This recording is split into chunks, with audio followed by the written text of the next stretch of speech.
आइए अब जानते हैं ठोसों में विभिन्न प्रकार के निविड संकुलन को।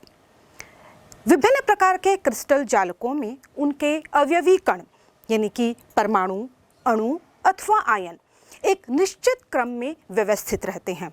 उनकी इस व्यवस्था को पैकिंग कहा जाता है या हम उसे निविड संकुलन कहते हैं। इस प्रकार का जो संकुलन है वो एकविमीय भी हो सकता है, द्विविमीय भी हो सकता है और त्रिविमीय भी हो सकता है। सबसे पहले हम जानते हैं एक विमीय निविड संकुलन, close packing in one dimension को।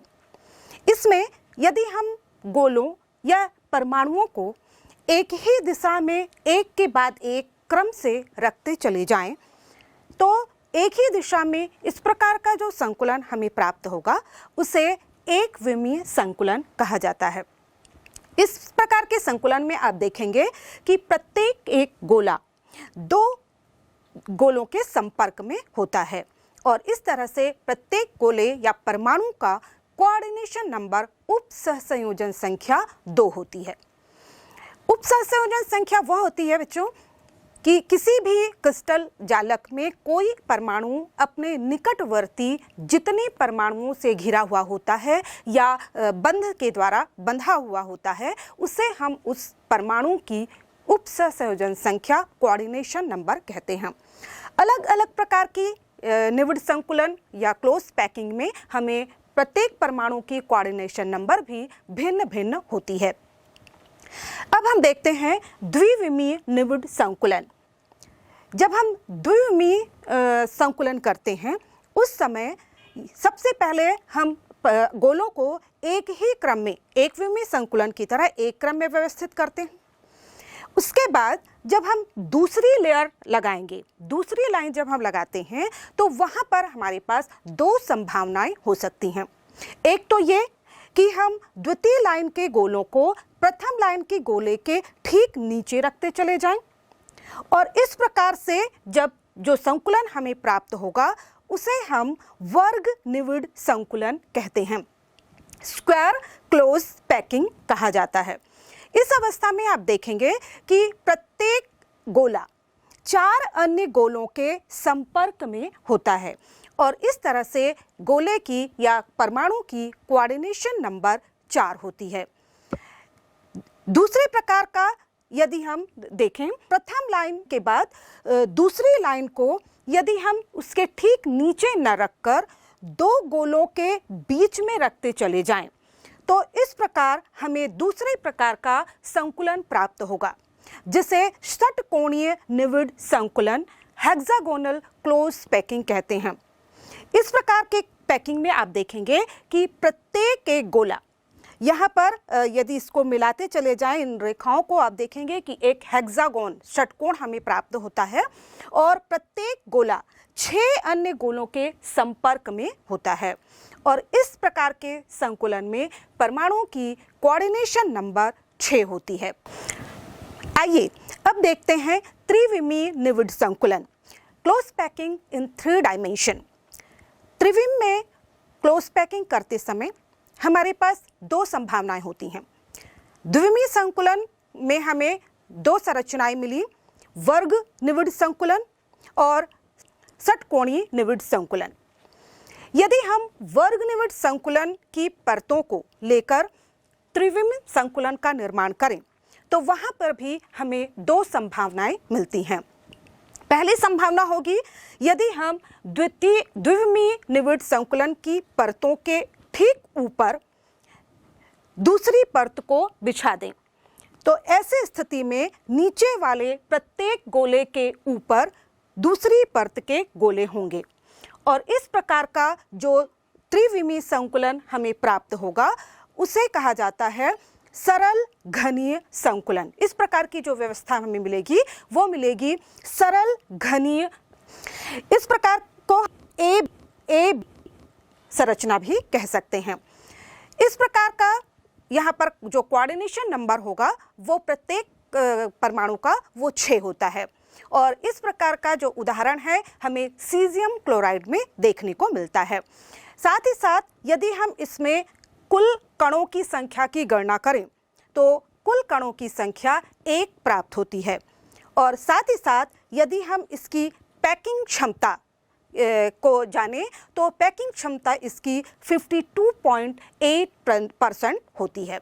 दूसरे प्रकार की पैकिंग में यदि हम वर्गाकार निविड वर्ग निविड संकुलन के प्रथम परत के ऊपर द्वितीय परत को न रखकर प्रथम परत के जो डिप्रेशंस हैं या अवनमन हैं उन पर यदि हम द्वितीय परत के गोलों को जमाते जाएं तो हमें एक दूसरे प्रकार की त्रिविम संकुलन प्राप्त होगी। इस प्रकार का जो संकुलन होगा उसमें A के बाद B परत दूसरी होगी और उसके बाद जो तीसरी परत होगी वो बिल्कुल पहले वाले परत के जैसी होगी। इस प्रकार का जो संकुलन है हमें अंतःकेंद्रीय घनी ठोसों में प्राप्त होता है और इस प्रकार के संकुलन में जो परमाणुओं की कोऑर्डिनेशन नंबर होती है वो 8 होती है। लेकिन इस प्रकार का जो अंतःकेंद्रीय घनी प्रकार का जो संकुलन है इसे क्लोज पैकिंग निविड संकुलन नहीं माना जाता है। इस प्रकार के संकुलन में का जो उदाहरण है हमें लिथियम, सोडियम, पोटेशियम, रुबिडियम और सीजियम में देखने को मिलता है। साथ ही साथ इसमें जो बॉडी सेंटर्ड जो क्लोज पैकिंग है या सरल घनी अंतःकेंद्रीय घनी संकुलन है उसमें हमने देखा था कि इसमें कणों की संख्या 2 होती है। साथ ही साथ इसमें जो पैकिंग फ्रैक्शन है ना, जो संकुलन क्षमता होती है इसकी 68% तक होती है। अब हम देखते हैं त्रिविमीय संकुलन जिसमें हम द्विविमीय संकुलन के षटकोणीय निविड संकुलन को आधार मानकर हम त्रिविमीय संकुलन का निर्माण करते हैं। इसमें भी हम देखेंगे कि जब हम द्विविमीय षटकोणीय संकुलन की पहली परत के ऊपर उसके दूसरी परत यदि हम बिछाते हैं, यदि उसकी अवनमनों पर डिप्रेशंस पर दूसरी परत रखते चले जाएं तो ये पहली परत A होगी और दूसरी परत B होगी। इसके बाद यहाँ पर हम संरचना ऊपर से देखें तो हमें 2 प्रकार की संरचनाएं दिखाई देती हैं। एक संरचना वो होती है जिसमें कि नीचे के एक गोले के ऊपर 3 गोले यहाँ पर दिखाई देते हैं और इस प्रकार से एक जो संरचना बनती है उसके बीच के जो रिक्त स्थान होता है उसे हम कहते हैं चतुष्फलकीय रिक्ति। दूसरे प्रकार की संरचना में हम देखेंगे कि यहाँ पर नीचे के 3 गोलों के ठीक ऊपर 3 गोले यहाँ पर दिखाई दे रहे हैं और इस प्रकार के बीच जो संरचना बनती है ये अष्टफलकीय संरचना है जिसके मध्य में जो रिक्त स्थान होगा उसे हम अष्टफलकीय रिक्ति कहते हैं। तो ये पहली परत A होगी, इसमें दूसरी परत B होगी। इसके बाद जब हम तीसरी परत लगाएंगे तो वहां पर 2 संभावनाएं होती हैं। एक संभावना होगी कि हम चतुष्फलकीय रिक्तियों का आच्छादन करें और दूसरी संभावना होगी कि हम अष्टफलकीय रिक्तियों का आच्छादन करें। यदि हम चतुष्फलकीय रिक्तियों का आच्छादन करते हुए तीसरी परत को बिछाएंगे तो यहाँ पर आप देखिए जो तीसरी परत होगी वो A परत के बिल्कुल जैसी ही होगी और इस प्रकार से हम देखेंगे जो संरचना मिलेगी वो हमें A B प्रकार की संरचना मिलेगी। इस प्रकार के जो संकुलन होता है उसे AB संकुलन कहा जाता है। साथ ही साथ इसका जो उदाहरण है वो है हमारा मैग्नीशियम, जिंक, साथ ही साथ ठोस हाइड्रोजन में इस प्रकार का संकुलन हमें देखने को मिलता है। साथ ही साथ इसमें कोऑर्डिनेशन नंबर यदि हम देखें तो एक परमाणु की उप सहसंयोजन संख्या कोऑर्डिनेशन नंबर 12 होती है तथा इसमें कुल कणों की संख्या 6 आती है। साथ ही इस प्रकार का संकुलन काफ़ी क्लोज होता है, इसमें कण काफ़ी पास होते हैं और इसलिए इनका जो पैकिंग फ्रैक्शन होता है वो 74% सबसे अधिक होता है। इस प्रकार की जो व्यवस्था बनती है, ये जो निविड संकुलन होता है उसे हम हेक्सागोनल क्लोज पैकिंग या HCP संकुलन कहते हैं। दूसरी संभावना है कि A और B परत के बाद तीसरी परत में हम सभी अष्टफल की रिक्तियों का आच्छादन करें। अष्टफल की रिक्तियों का आच्छादन जब हम करते हैं तो जो तीसरी परत होगी वो ए और बी से बिल्कुल अलग होती है, अतः इसे हम सी परत का नाम देते हैं और इस प्रकार का जो संरचना बनती है उसे हम ए बी सी संरचना कहते हैं। इस प्रकार का जो क्लोज पैकिंग है या निविड संकुलन है हमें सीसीपी संरचना या फेस सेंटर्ड क्यूबिक फलक केंद्रीय घनी में देखने को मिलती है। साथ ही साथ यहाँ पर यदि हम कोऑर्डिनेशन देखें तो प्रत्येक परमाणु का कोऑर्डिनेशन नंबर यहाँ पर 12 होता है और साथ ही एक यूनिट सेल में कणों की संख्या होती है वो 6 होती है। यहाँ पर सीसीपी या एफसीसी संकुलन जो है उसमें भी जो कि पैकिंग फ्रैक्शन होता है वह 74% होता है। तो इस तरह से हमने देखा कि भिन्न भिन्न प्रकार के क्रिस्टल जालकों में भिन्न भिन्न प्रकार की पैकिंग पाई जाती है। आइए अब हम जानते हैं अंतराकाशीय रिक्तियों या इंटरस्टिशियल वॉइड्स के बारे में। यदि आप एक कार्टन लें और उसमें बॉल्स भरते चले जाएं, तो आप पाएंगे कि जो घनाकार कार्टन है उसमें गोलाकार बॉल्स जब आप भरते हैं तो कभी भी आपका कार्टन पूरी तरह से 100% भरा हुआ नहीं होता है, उसमें कुछ ना कुछ रिक्त स्थान होता है।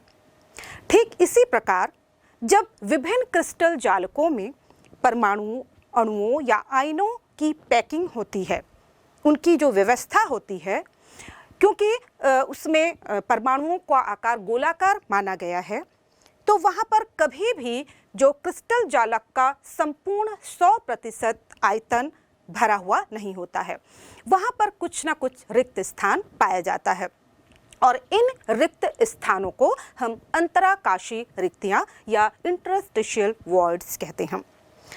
ये एक विमीय जो संकुलन हमने देखा उसमें किसी भी प्रकार की रिक्ति नहीं होती है, लेकिन जब हम द्विविमीय या त्रिविमीय संकुलन की बात करते हैं तो वहाँ पर हमें कई अलग अलग आकार की रिक्तियाँ देखने को मिलती हैं। तो सबसे पहले हम देखते हैं द्विविमीय संकुलन में रिक्तियाँ। द्विविमीय संकुलन में जैसे कि आपने देखा कि दो प्रकार का संकुलन होता है, एक वर्ग निविड संकुलन और दूसरा षटकोणीय निविड संकुलन। जब हम वर्ग निविड संकुलन करते हैं तो वहां पर आप देखेंगे कि 4 गोलों के बीच में एक वर्गाकार क्षेत्र रिक्त के रूप में प्राप्त होता है और इस प्रकार की जो रिक्ति होती है इसे हम वर्गाकार रिक्ति कहते हैं। और यहाँ पर देखेंगे कि ये जो रिक्त स्थान है वो 4 गोलों से घिरा हुआ होता है, यानी कि रिक्ति का भी कोऑर्डिनेशन नंबर 4 होता है। ठीक दूसरे प्रकार का जो द्विविमीय निविड संकुलन हम देखते हैं वो होता है षटकोणीय निविड संकुलन। इस प्रकार के संकुलन में जैसा कि आप देख रहे हैं कि विभिन्न गोलों के बीच में 3 गोलों के बीच में एक त्रिकोणीय स्थान रिक्त दिखाई देता है, यानी कि इस प्रकार की जो रिक्ति है उसकी संरचना त्रिकोणीय होती है, जिसे और इस प्रकार देखेंगे कि ये जो रिक्त स्थान है 3 गोलों के बीच का रिक्त स्थान होता है, यानी कि इस रिक्ति का कोऑर्डिनेशन नंबर 3 होता है। इसके बाद हम देखते हैं त्रिविमीय निविड संकुलन में रिक्तियाँ। त्रिविमीय निविड संकुलन क्लोज पैकिंग में आपने देखा कि हम 3 प्रकार का निविड संकुलन देखते हैं। एक तो है सरल घनी निविड संकुलन, दूसरा है HCP हेक्सागोनल क्लोज पैकिंग और तीसरे प्रकार का जो है वो है CCP या फेस सेंटर्ड क्लोज पैकिंग। तो जो सरल घनी संकुलन है क्लोज पैकिंग होती है, क्यूबिक क्लोज पैकिंग होती है, इस प्रकार के संरचना में जो आप देखेंगे कि जो वॉइड होती है वो क्यूब के शेप में होती है और क्यूब यानी कि 8 गोलों के बीच का जो रिक्त स्थान होता है वो क्यूब के आकार का होता है और क्योंकि रिक्त स्थान 8 गोलों के बीच से घिरा हुआ है तो इसका जो कोऑर्डिनेशन नंबर होता है वो यहाँ पर 8 होता है। इसके बाद हम देखते हैं HCP या जो संरचना में रिक्तियाँ। HCP संरचना और FCC संरचना दोनों में ही हमने देखा कि दो प्रकार की रिक्तियाँ प्राप्त होती हैं, एक चतुष्फलकीय रिक्ति और दूसरी अष्टफलकीय रिक्ति। चतुष्फलकीय रिक्ति में हमने देखा कि जब नीचे के एक प्लेन पर नीचे 3 गोले हों और एक चौथा जो गोला है वह इन 3 गोलों के बीच में इसके अवनमन पर रखा जाए, तो इन 4 गोलों को जब हम मिलाते हैं तो एक चतुष्फलक का निर्माण होता है और इस चतुष्फलक के बीच का जो रिक्त स्थान होता है वह चतुष्फलकीय आकृति का होता है, जिसे हम चतुष्फलकीय रिक्ति कहते हैं। और चूंकि यहाँ पर 4 गोलों से रिक्ति घिरी हुई है इसलिए इसकी कोऑर्डिनेशन नंबर 4 होती है। इसी तरह से दूसरी प्रकार की जो रिक्ति है अष्टफलकीय रिक्ति। यहाँ पर यदि हम देखें कि नीचे परत के 3 गोले यदि लें और ऐसे ही इन 3 गोलों को घुमाकर इसके ऊपर रख दिया जाए और सभी गोलों के केंद्र बिंदुओं को आपस में मिला दिया जाए, तो बीच में जो रिक्त स्थान बचता है वह अष्टफलक के आकार का होता है और इसीलिए इस प्रकार की रिक्ति को हम अष्टफलकीय रिक्ति कहते हैं। इस रिक्ति का जो कोऑर्डिनेशन नंबर होता है वो 6 होता है, क्योंकि वो नीचे के 3 गोलों और ऊपर के 3 गोलों से घिरी हुई होती है। तो ये हैं इस अष्टफलकीय रिक्तियाँ।